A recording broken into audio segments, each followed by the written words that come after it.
थांब जरा, कुठे चाललीस? अगं काय काम आहे ते तरी सांग. अगं जरा बस की. अगं आधी मला लय काम आहे ती, आणि मी माझ्या पोराचं ऍडमिशन इंग्रजी शाळेत करायला चालली. इंग्रजी माध्यम? ते का बरं? अगं इंग्रजी माध्यमाला लय डिमांड असतंय.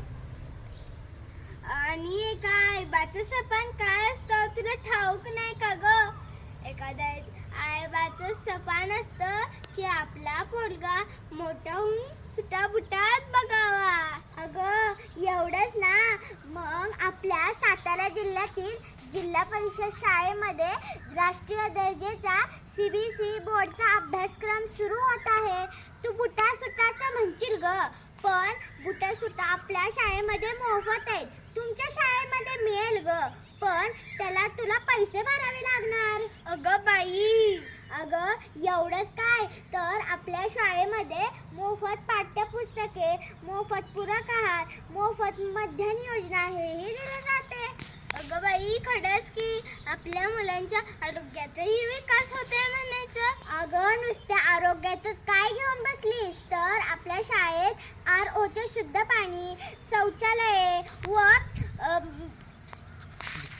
संगणकाचा व प्रोजेक्टरचा अध्यापनात वापर, शालेय उपक्रम व सांस्कृतिक कार्यक्रम. बघ बाई शांते, तुझ्या मुलाचं ऍडमिशन कोणत्या शाळेत घ्यायचं आहे ते?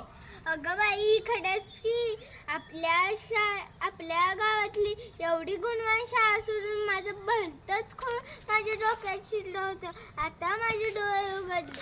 आता मी माझ्या पोराचं ऍडमिशन जिल्हा परिषद प्राथमिक शाळेतच घेणार आहे आणि सगळ्या गावाला बी सांगणार आहे जिल्हा परिषद प्राथमिक शाळेतच घ्या ऍडमिशन. ठरलं तर मग.